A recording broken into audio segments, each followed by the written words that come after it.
So this video is going to be about removing and reinstalling piston rings. So we have piston rings on the piston themselves in order to seal compression and control oil. This is out of a 1998 Chevy Suburban. We also have a diagram here that indicates how we're going to kind of clock them, so where our gaps of the rings will end up when we're done. And we're going to start with removing the top compression ring. Our biggest thing to take note of here is that we don't want to damage or mar the piston in any way.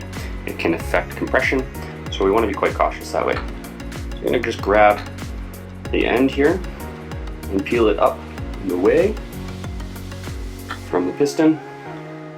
And then I want to keep these in the same order that they came off. We'll do our bottom.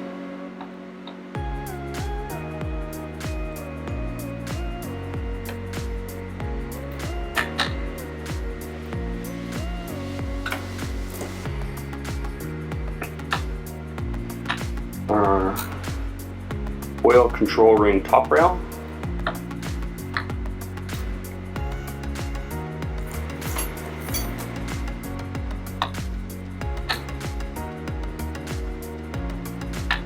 Oil control ring bottom rail.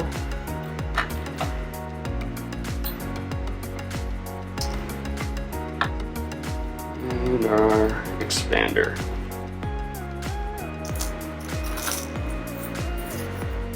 So for reinstallation, we're going to put on our expander first.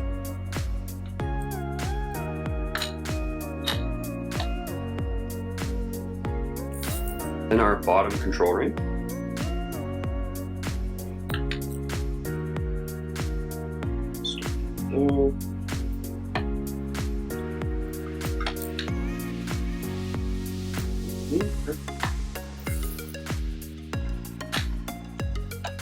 And our top.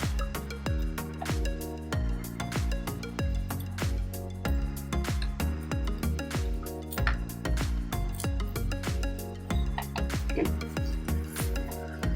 On our compression rings, sometimes they will say top, not necessarily indicating that they're the top ring, but the orientation of the ring. Or there'll be a dot indicating which is the top. This was our second control ring at the bottom here. I don't see anything indicating a particular orientation. So we're going to use our piston ring tool here. Set the ring in. Expand it.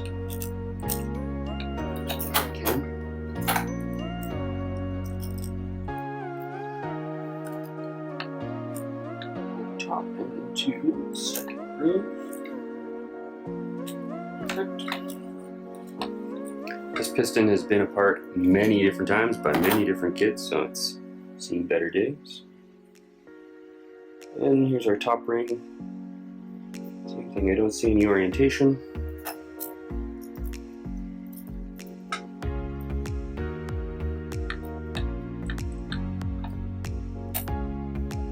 Alright, and so now I'm going to orient the rings in a particular direction. So if I refer to my sheet, my oil control ring gap is going to go over to what would be 11 o'clock.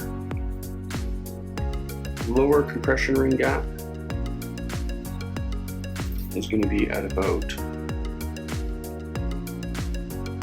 3. The top ring will be at about 3. So my top compression gap here, top ring. My bottom will be over here, as you can see. Oil rail ring, it's going to be right here where my pinky is. The other one will be over here. It's hard to see. It is properly set up.